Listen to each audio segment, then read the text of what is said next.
রোধাঙ্ক 9 into 10⁻⁻6, এটা হচ্ছে -6, এটা পাওয়ারে হবে ওহম মিটার।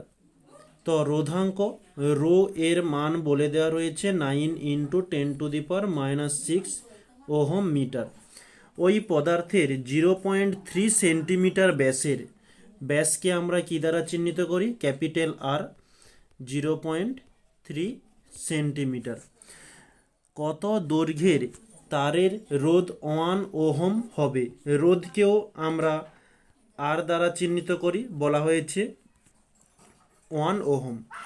তো এই রোধকে, আচ্ছা এখানে ছোট্ট করে লিখে রেখে দিই, এটা হচ্ছে ব্যাস তার ক্যাপিটাল আর। ওকে, তো এখানে কত দৈর্ঘ্য?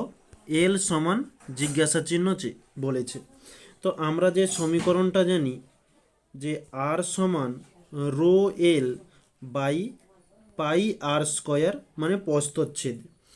তো এখানে আমাদের নির্ণয় করতে হবে এল এর মান, অর্থাৎ আমরা লিখতে পারি capital R into pi small r square by rho. এই স্মল আরটা কি? স্মল আর সমান হয়ে থাকে ব্যাস বাই 2। ব্যাস কত? 0.3 বাই 2কে 2 থাকলো। এবারে আমরা মানগুলো পুট করব। ক্যাপিটাল আর এর মান রয়েছে 1 ইন্টু পাই এর মান 22-এর 7, 22/7 করলাম, বাই স্মল আর এর স্কয়ার।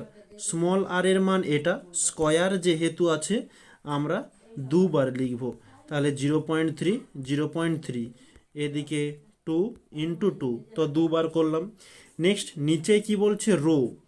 রো এর মান কত? 9 ইন্টু 10⁻⁻6।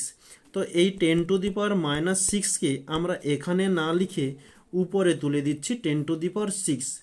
যেহেতু উপরে তুলেছি তাই মাইনাসটি আর থাকবে না।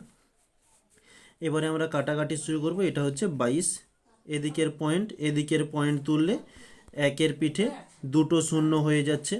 এবারে কাটাকাটি করলে 2 দিয়ে দিলে 2 একে 2, 2 একে 2, আর বিশেষ আচ্ছা কাটাকাটি যাচ্ছে, 3 দিয়ে দিলে 3 3-কে 9, এই 3 কেটে গেল। আচ্ছা এখানে একের পিঠে দুটি শূন্য, অর্থাৎ আমরা লিখতে পারি 10 স্কয়ার। তো এই 100 বা 10 স্কয়ার কাটাকাটি করলে 10⁻6 কেটে হয়ে যাবে 10⁻4। ওকে, এবারে কি থাকছে? উপরে 11 ইন্টু 10⁻4, নিচে থাকছে 7, আর এদিকে 2, আর কিছু নেই, তাহলে 7 দুগুণে 14। তো 11কে 14 দিয়ে ভাগ করলে তাহলে আমরা পাচ্ছি 0.78 ইন্টু 10⁻4, যেমন ছিল থাকলো। এত, যেহেতু আমরা দৈর্ঘ্য নির্ণয় করছি তাই দৈর্ঘ্যের একক কি হয়ে থাকে? মিটার। এটি হচ্ছে আমাদের অ্যান্সার।